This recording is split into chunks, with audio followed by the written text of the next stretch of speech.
welcome to another edition of the Hardline Curling Show. This week, Canada's best university and college curling teams compete for national supremacy. It's crunch time at the Montana's Brier, and the man carrying American hopes into not one but two world championships this year stops by to discuss his recent run of success. We've got a fresh sheet of ice, so let's get started. If you've been watching the Brier this week, you may already be familiar with Ontario's rookie skip, Sam Mouillebrook, a former U Sports curling champion with Wilfrid Laurier University. Last week, we saw the current crop of post-secondary talent come together in Lethbridge, Alberta for the 2025 U Sports and Canadian College Championships. And Mouillebrook's alma mater was once again front and center. Wilfrid Laurier sweeping the men's and women's titles in the U Sports Championship, the fourth time that one school has claimed both in the same year and the second time that Laurier has done it. On the women's side, the Golden Eagles were the only team to go undefeated through the 8-team round robin, and they did so in impressive fashion, winning 5 of their 7 games by at least 5 points. There are no page playoffs at the U Sports Championships, though, so despite their dominance, the team skipped by Emma Artichuk had little room for error in the semifinals against Dalhousie University. Laurier taking last rock in a 5-4 lead into the final end, where they put their foot down, scoring 4 to win it 9-4 and advance to the championship game, where they faced McMaster University in a rematch of the Ontario University Championship, where the Marauders came out on top, but the Golden Hawks getting their redemption on the national stage, with Artichuk delivering the winning points in a 5-4 victory to secure Laurier's 5th U Sports women's curling title and first since 2012. McMaster settles for silver, their first ever podium finish in the women's event, while Dalhousie rebounding to defeat Thompson Rivers to claim the bronze medal. In the men's championship, the round robin was quite the dogfight, with 6 of the 8 teams posting a winning record. And when the dust settled, both Laurier and the Memorial University Seahawks sat atop the table with matching 5 and 2 marks. The Golden Eagles taking care of business in their semifinal, dispatching the University of New Brunswick 8-2 in 6 ends. However, the top-seeded Seahawks would fall to the number 4 ranked Carleton Ravens 6-3 in the other semifinal. So just like on the women's side, it was an all-Ontario final. Laurier skipped by Kibu Mullima, breaking a 3-all tie with a deuce in the 5th, then stealing another point in the 6th to give themselves some breathing room en route to a 7-4 victory to secure the Golden Eagles' 5th national championship. Matching their women's program, Carleton still comes away with silver, while Memorial would hold off a late comeback by UNB to win the bronze medal. But that was only half the action taking place in Lethbridge. The top 8 women's and men's teams from the Canadian Colleges Athletic Association also chasing some national hardware. The Red Deer Polytechnic Queens were the class of the women's field during the round robin, posting a perfect 7-0 record before punching their ticket to the championship game with a 9-4 semifinal win over the St. Trojans from Calgary. In the other semifinal, Team Pac West looked like they were going to have an easy time against the Concordia Thunder, scoring 5 in the first end of play to grab an early lead, but give the Thunder credit as they would hang around. However, ultimately Pac West would take it 7-5. So the top 2 seeds meeting for the gold, where Team Pac West spoiled Red Deer's bid for an undefeated run to the title, stealing 4 points over 3 consecutive ends to turn a 2-1 deficit into a 5-2 lead that they would not relinquish, going on to a 6-4 victory. The team skipped by Emily Bowes, claiming the first ever CCAA women's curling title for Pac West. Concordia would beat SAIT to take the bronze. Meanwhile, the men's side also saw a first-time champion. The Hamilton, Ontario-based Mohawk College Mountaineers put together quite a week, going unbeaten through the round robin before blitzing the Sioux Cougars 9-3 in a semifinal victory that saw them jump out to a 7-0 lead after just 2 ends of play. That set up a gold medal showdown with the St. Trojans, who defeated Red Deer Polytechnic in a much tighter semifinal that featured 0 multi-point ends, 4-3 to final in that one.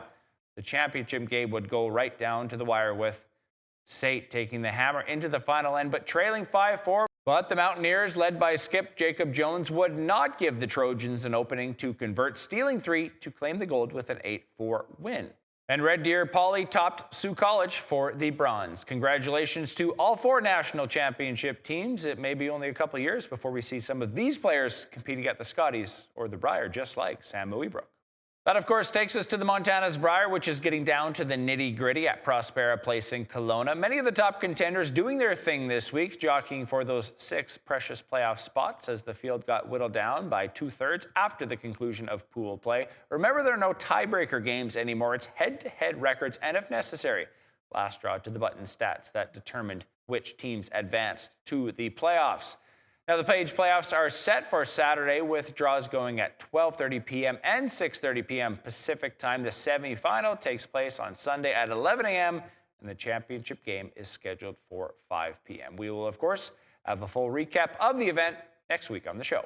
Our guest this week has an idea of what the pressure is like for those Brier teams, and judging by his recent performance, he knows a few things about how to handle it. Korey Dropkin spent a good portion of the last month and a bit competing at not one, but 2 U.S. national events, winning both of them. Now he's got his sights set on the upcoming World Championships in men's and mixed doubles curling and eyeing up an Olympic berth, maybe even 2 of them. Korey, welcome to the Hardline. Thanks, Taylor. Appreciate you having me. Now, first of all, congratulations on your recent wins. How does it feel, and what's this last few months been like for you? Thank you. Yes, I mean it's been pretty phenomenal. I mean, kind of dream of having a season like this, and I'd say it wasn't easy to get to this point by any means, and especially to begin the season, it's not like everything was smooth sailing. But super thrilled just with how the national championships shaped up. Kind of settling down now and getting back to regular life and working, practicing, getting ready for the World Championships. We've got a couple tune-up weekends ahead of us before men's, and then we got mixed doubles. So there's a lot ahead for us, and we're looking forward to the rest of the season. A lot of juggling for sure. What's the reaction been like? Obviously, friends, family are excited when you win 1, but 2, and then of course there's probably a lot of support from the curling community itself.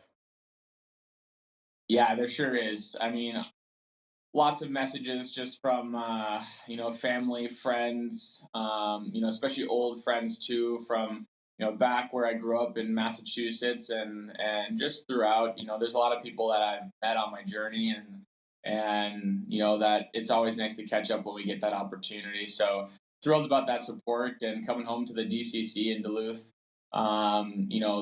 They also know how hard we've worked for this, and just how much you practice. They get to watch kind of that first hand experience, and there's been so many times where you just come up short by an inch or two, and you get the whole you'll get them next time. You're the future, and they mean well, but deep down it's just like, well, I want to be the present, and so you get to go home to them, see them, have a beverage, and celebrate, and just be thankful for the opportunity we have at hand. Obviously, winning 2 is impressive, and you feel good about your game. You must, right, after this success. What do you think has led to your recent success and this winning streak that you put together? Yeah, it's definitely the journey. It's definitely the experience of losing so many times, and learning from those losses. Every time you go on the ice and you take a sheet against a great team, you're either going to win or you're going to lose and learn. And you hope that when you start stacking up all those losses through that journey, that you gain that experience to be able to mentally tough out the next opportunity that you get when you're knocking on that door. And if you knock on the door several times, you keep knocking, it's finally going to open. And thankfully this year it has. And just try and take advantage of all the opportunities that you get, because you never know when it's going to be your last one. And pretty stoked to be in the situation that we're in. For sure. Now, in 2021, you guys played in the bubble. How different was that experience versus this year's championship? Yeah, I don't know if we necessarily played in the bubble. I think that was Johnny's team that played in the bubble. At the Nationals, though, did you? Oh, yes. At the Nationals, right? The national championship. Yep, you're right. It's a different experience. I mean, especially in that national championship, you had, Team Schuster, who wasn't playing. They were off to the Olympics to come, and so you didn't have the best of the best in the U.S. for that event. But also you didn't have the spectators, and it's always nice to have your family and your friends, and as well as the family and the friends of all the competition. Everyone who supports all of us wants to be able to be there, watch us, and see all the action take place. And it's nice to be able to celebrate even the little wins throughout the round robin with those people, but especially the big ones. It's nice to be able to celebrate with them. Up close and personal, and be able to kind of go in for that big hug. Especially, my parents have seen me lose plenty of those big games, and when you fall short, you see the other celebration, you see them embrace their families and their loved ones. You get that little sense of jealousy, but you also feel good for them too, and be able to have that experience, and be able to embrace your loved ones in that moment was pretty. You cherish those moments. Right. When you think about the World Championships now, do you sense that your team has a bunch of momentum heading in, or do you try to start it with a clean slate, knowing that everybody's 0-0 to start, and everybody's a champion in their own right coming together? Or how would you sort of approach that? Yeah, great question. I mean, I think we've got some great momentum going into the World Championships. We'll definitely use that. But when it comes to beginning the week at the World Championships, you're just focused on one game at a time. It's always great to get off to a winning note, winning the first game. But the only way you do that is by playing good each end, and winning the next end in front of you, making the next shot. So we definitely have things that we got to practice between now and then, and we want to sharpen up. But by the beginning of the World Championships, we're going to be ready to go, and hopefully firing on all cylinders. What can you take from your last time skipping at the event into this one? Just, really, just the pressure of being at the World Championships with the flag on your back. The last championship you didn't have the Olympic points on the line. So you have that extra sense of pressure too. But I think just building all of those pressure experiences throughout my career have taught me a lot about how to face a challenging situation mentally, and how to mentally focus on what you need to focus on to perform. And that's being in the here and now, and not in the past, or not in the future. Being present with your team, and doing what you need to make the next shot, and mapping out the game, mapping out the sheet, and just going about the game and how you can beat your opponent. Right. I imagine that pressure helps, when you think about the mixed doubles side of it. You and Corey Thies set to go to Fredericton. Do you take, again, that experience, and can you take the men's four-person into the mixed doubles, just in terms of the pressure and how to manage a game?